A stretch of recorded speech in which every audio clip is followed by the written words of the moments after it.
Yeah, it's your boy in the building. I'd like to welcome you guys to the Tailgate Experience. Y'all already know what time it is, man. Let's talk a little bit about what's going on today around the NFL. Man, there was a lot of moves that was made on this Christmas holiday, and your boy Dub Q is here to talk about it. So, before we do anything, make sure you come on in, you comment, you like, you subscribe to the channel, and show us that love on your way in. Look, we got another one. It's a beauty, the Las Vegas. Let me put this in full perspective for you. The 7-8 Las Vegas Raiders went and upset the Kansas City Chiefs, bro. The 9-6 Chiefs with Patty Mahomes. Let me tell y'all the key takeaways for them this game. Number one, the Raiders defense. The Raiders defense was supreme in this game. And who says that defensive games don't exist in the NFL in this day and age? Look, the Las Vegas defense had two defensive touchdowns, playing a key role in a 62-point effort against the Chargers a week before. And then they turned around and put up arguably a more impressive performance this week against the Chiefs, single-handedly winning a game and taking Patrick Mahomes and the company out of the game, man. This has been a good one. They held the Chiefs offense to negative yardage throughout the first quarter, and then they gave up a touchdown. Um, then they quickly recovered. On the Chiefs' first offensive play on their touchdown, Mahomes and Pachenko, they bobbled a handoff snap to the running back, and then the defensive tackle, Bilal Nichols, opened up for 6 points. He scooped up the ball for 6 points. And from there on out, it was a downfall, downward spiral. And you can say that y'all saw Jack Jones jumping in front of that interception, man. You know, a pick six to be exact. Pick six. So, I was inspired by what I'm seeing from the Raiders after firing their head coach and their GM. These guys are playing inspired football. We watched them a couple of weeks ago go out and blow out a team and literally gave them the business. So I'm just saying it it's looking a little different right now for that organization over there. Their coach has them playing inspired football, and I would not be surprised if the interim head coach wouldn't get a full nod at potentially taking over this team because he has these boys competing right now, and that's all you can ask for a new guy that's coming in and taking over a team that basically had no identity under McDaniels. They were lost. They had no direction. They had no offensive productivity, nor did that defense show up under McDaniels. But since McDaniels has left, this team has come together, rallied together week in and week out, and they're really giving people the business. So shout out to the Vegas Raiders.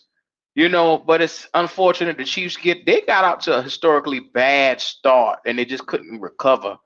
And that's one of the things from this game with back-to-back three-and-out drives, and then you get penalties that's not helping you.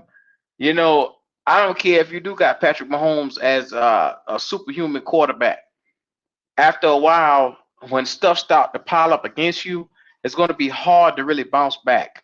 But you know what? The Chiefs are made out of that. This is a game that I don't think I'll see happen many times from them because they're just so gifted.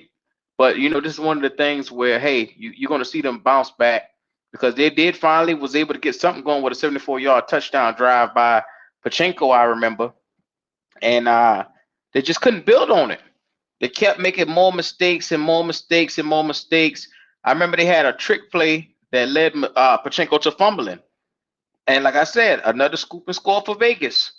This is one of the things. Then you miss a field goal, multiple failed fourth down attempts. It was just a sloppy game by the Chiefs. Now, another thing, man, running back White. I could not remember his name, but I just said that cat that's running the ball for the Raiders, oh, they found the end zone a couple of times behind this guy. And I'm going to be real with you. Aiden O'Connell led an 87-yard drive early in the game.